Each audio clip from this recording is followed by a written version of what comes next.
Great. My name is Denis Filiakin, as I was already introduced, and I'm a senior software engineer at EPAM. First, little interaction with you. Who heard about EPAM in general? Oh, that's more than I would expect, but yeah, I have to say a little bit about EPAM. And what is EPAM? Nowadays, it states itself as an AI transformation, global consulting engineering stuff. They work with Forbes 2000 clients and even the startups. So they have clients of different sizes all across the globe.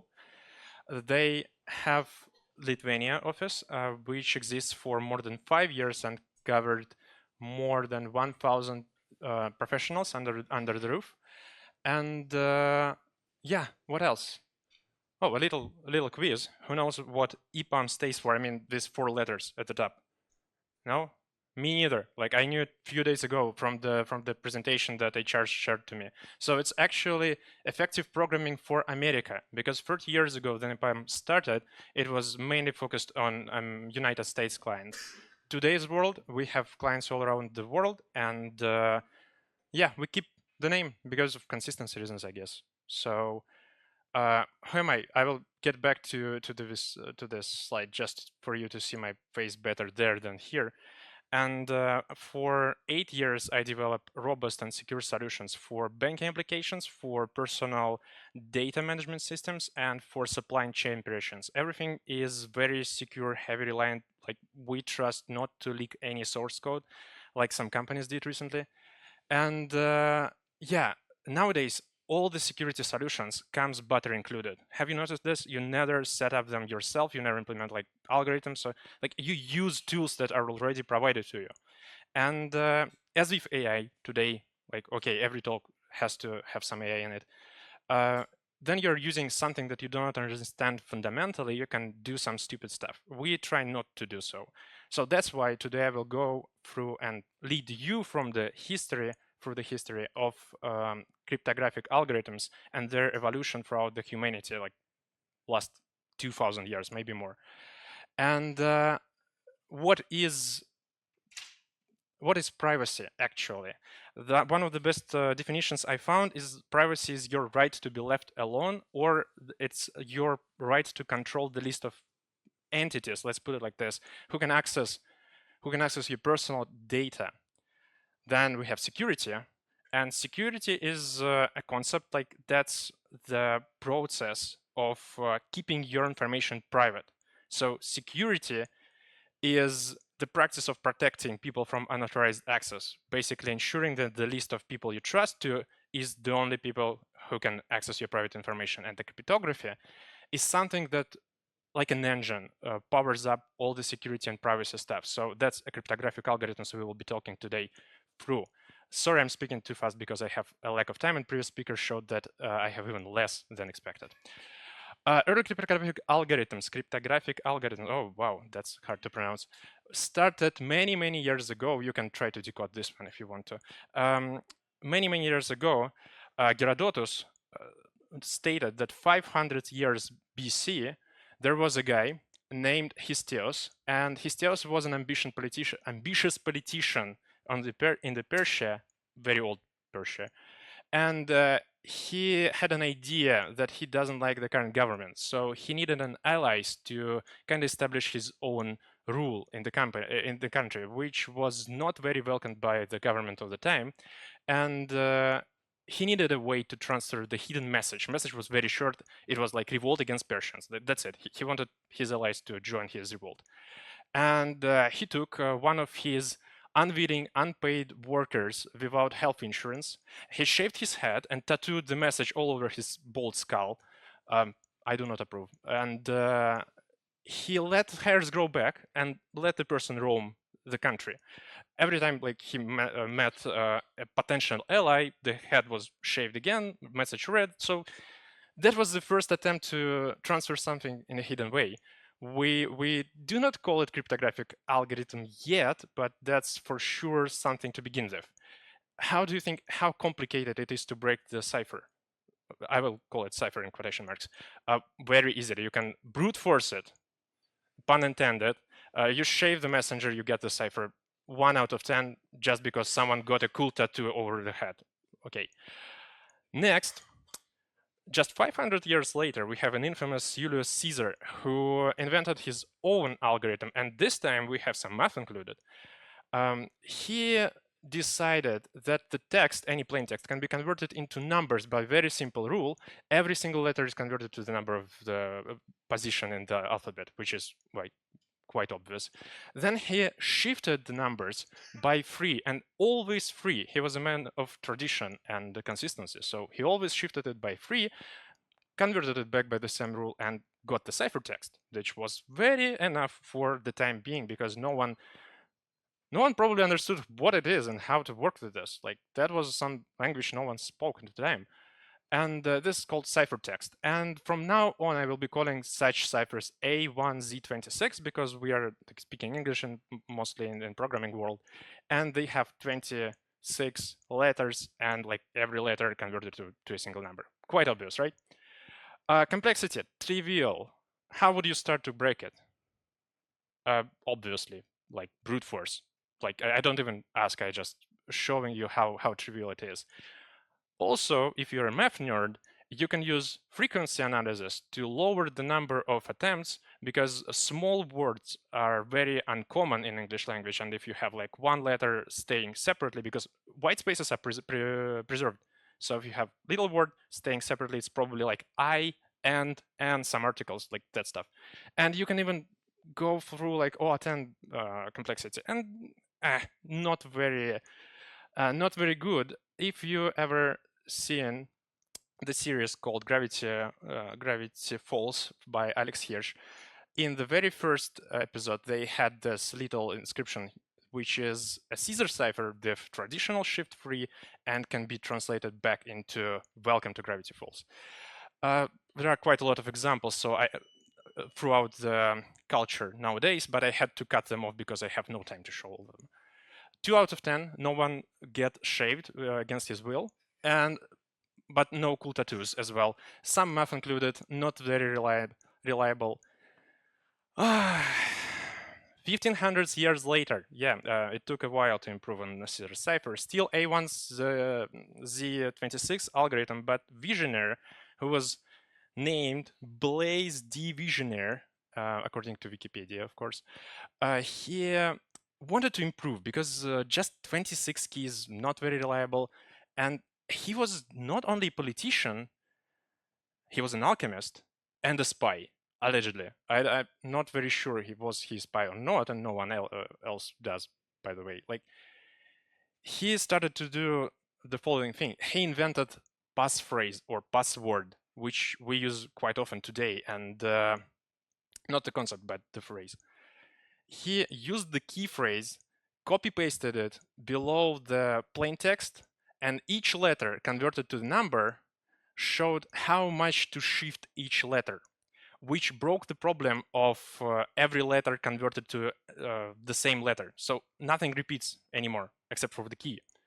And doing this for every single letter, you get ciphertext, and you can check it by taking some E, for example. The second letter here, as you can see, it's converted to S, and then in early it's J, so you cannot even predict which letter you end up with. That was great. Actually, it's very hard to break if you try, because now the length of the key defines the complexity, and it's exponential. The more letters you have, the more complicated will be a brute force. And he was not he was a very smart guy. He was not Caesar. He decided to use several words in a phrase. So that's a passphrase, and it was like very complicated at the time and basically unbeatable. However, yeah, brute force doesn't work, but we have Kasiski examination. Kasiski examination is a little mathematical trick. If you have the same sequence of letters, the probability says it is not a coincidence. And if you have several repeating keys, you can guess that it is the repetition of the key went on the same word. For example, end. End is a very common word in English. And knowing the distance between the repetition of the keys can allow you to guess the size of the key plus few letters from it. And that was enough to crack all the like writings of the Visionaire cipher. So it's crackable. But it's still complicated. 6.5 because there are, first of all, it was smart. That was a great approach. It's still A1Z26, which is a little bit of a problem, and it's crackable due to Kaczynski examination. This guy looks disappointed with my rating. Next, we have World War II problem, Enigma. Maybe someone watched this film with cracking Enigma. Yeah. So that's from there. I will. Was it complicated in the film? Like, were you struggling to understand how it works? It's very simple. I will explain you in a moment. So this picture stays because we need it, and you can see there are, okay, the bigger, there are several rotors at the top. So each rotor allows you to extend the key. I'll explain in a second. So in Visionary cipher, there's a problem. The key was repeating itself. However, in Enigma device, everything happens the same way. It's still A1Z26, and each letter is converted to number and going through some randomizer through these rotors. And the key is the position of the rotors. And every time then you press a key on a keyboard, it goes through seemingly random path of like physical wiring inside the rotors and lights up the light bulb on the upper keyboard, like the white ones. And every time you press, one of the rotors rotates one rotation, and it is predictable. Like they have the very known pattern of rotation, and if you set them up exactly as it was set up at the encryption process, you can decrypt by pressing the same numbers, and they will repeat like it's like a seed, random seed is the position of the rotors. This one extremely complicated to break actually, because there are so many rotations of the rotors, and every single letter can appear in like very unexpected way in the result message. However, DigitalOcean years ago, by the way, way before all this current days problems with AI, they used distributed computing and some AI algorithms to crack it. You already see the word crib. I will explain in a second. But can you guess, try to guess, and you can just shout the answer. How much did it cost DigitalOcean to crack one of the messages from World War II nowadays with distributed computer and AI? Less. Very close. €6. So if I would be someone who wants to translate a message, transport a message in a hidden way, I would like to avoid approaches that cost €6 to break years ago. Yeah, creep. What does creep do? To break Enigma message from the beginning, like from the scratch, it's almost impossible. There are so many combinations, and you have no like clues from the result text. However, if you know a part, probably the best is to know the beginning of the message. If you're sure that something is in the beginning of the message, you can reduce the amount of iterations you have to apply to the rotations significantly. So that's called creep, known part of the message. And during the World War II, Germans had, how to put it correctly, they started every single message from "Hello, our leader." And our allies used this creep to decode the messages, and they tried to keep it hidden. So yeah, Germans never understood before the war like ended why all their messages were cracked. By the way, your messages in emails have this little postfix with "good day to you all," like have all the best and your name. That's a creep, and sometimes it's possible to use it still, but very complicated. Don't be bothered by this. 7 out of 10. I like the design and concept, but I don't like what it did to people in like several years ago. Modern cryptographic algorithms. Who can tell me how much time I have left? Not a lot, 10 minutes probably. Yeah, okay. Modern cryptographic algorithms. What was the common thing in between all algorithms I showed to you? Yes, whoa, great answer. They were symmetrical. What does it mean? Maybe you can tell me. Yes, you have to exchange the key. So basically, if you want to chat to someone in a private manner, you have to meet each other in real life and very hiddenly exchange the little paper shit with a written key, and then you can establish the private communication, which is not very possible in current days and the modern communication through the internet. That's why in 1977, okay, there are like differences, but let's simplify it to this point. there was an invention of asymmetrical cryptographic algorithms. What does it mean? It works like the follows. Imagine I want to establish the secure communication with someone, with you, for example. I give you a self-locking box. You put the message inside this box and you close it. Now no one can open it except for me because I have a key. So I send you something that allows you to encode the message and only I can decode it. And even you knowing that initial message was what you encoded, you cannot break it back. Like that's it. That's the idea. And that allows us to exchange secure information without primarily share the private key. How it works? Very simple. The numbers will be very slow and you can follow the calculations, but in reality, they calculate on like huge primal numbers. They've like thousands of symbols and yeah, very complicated math. But for us, for demonstration purposes, we will use 3 and 11. Both are primal.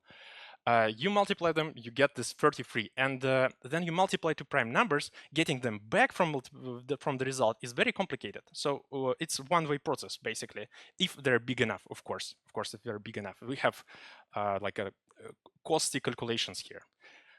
Then we compute Euler's totient function, which is basically very simple. You just subtract 1 from each of them and multiply them again. You have 20, and you choose a public exponent, and you do it on the receiver side. So if I want to communicate with someone, I do it, and I store this information, and I calculate the private key. Private key is calculated by this a little bit more complicated math, but basically we already have everything. We just solve this equation. We calculate the d out of it. 3 comes from one of the numbers, from the exponent, sorry, and mode 20 is the Euler's function. Then we have a public key. Public key is a pair of private exponent and multiplication of two numbers. We have a message, and message have to be a number. Message has to be a number. If you have anything else, well, you need to figure out how to convert it to a number. For example, if you want to send an image, well, you take each pixel, convert it to a number, combine them somehow, and then send it like this, which is very costly process. Then you calculate the following function. You basically raise 5 to the power 3, you get the number, you mod by the multiplication of two prime numbers, and you have an encoded message. So the steps from 6 to 7 is conducted on the sender side. And now I received the message 26. What should I do with it? I should put it into this formula. I have primary key because I'm the initiator of communication. And we have an encoded message 26, and we have public the number 33. So we use some simple math with powers and modes, and we get back the decoded message. Everything relies on primal numbers and their multiplication being much simpler than getting them back from the result of multiplication. Does it make sense? However, we have benefits and weaknesses. Benefits, very secure.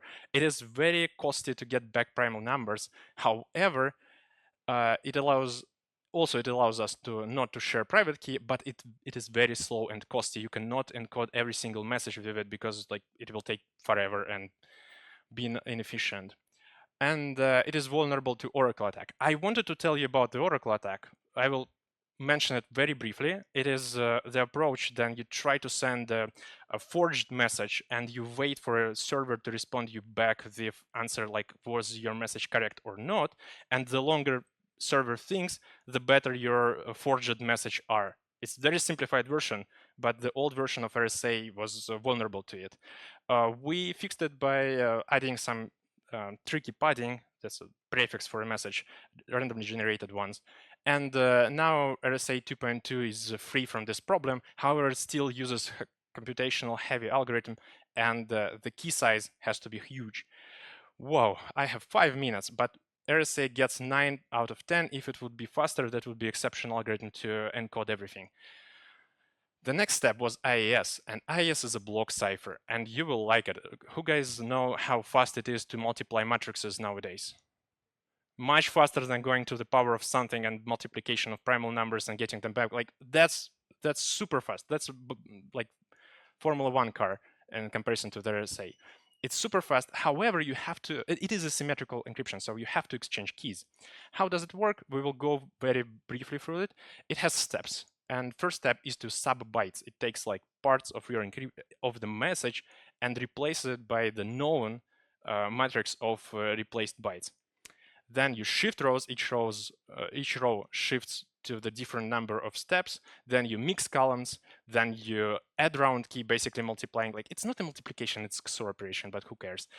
You apply the round key, and you repeat it 9, 10, or 12 times, depending on the size of your key, making your initial message into something that is unrecognizable from random generated matrix, basically. What we try to achieve here is we try to get rid of any information that attacker can use to decode, like to revert the process. So unless you have the key, the only thing you can do is to basically brute force every single bit in the key. Keys are big, okay? Like, that's almost impossible. There are stars on your, like on skies, there are more stars, less stars than attempts you have to do. Oh, that was unnecessary complicated thing to say. 9 out of 10, we still have to exchange keys. However, guess what? It would be perfect if we would have a way to exchange small message in a private way without preliminary exchanging keys. You know what I'm talking about, right? That's the RSA. So if we can combine them too, we won't go through all the steps here. But the general idea is as follows. You generate keys, you exchange them through RSA, and these keys are now keys to your communication, private communication. If you remember all this hustle around Telegram keys, maybe that's somewhat related to it. And yeah, you generate keys, you exchange messages through using AIS algorithms, and you're happy. That's 11 out of 10. That's super robust, super secure, and most of Python modules use something similar. Of course, evolution went far from what I showed you. That's very simplified version. However, now you understand how it works under the hood. And I have 2 more minutes. I have to say thank you all for attention.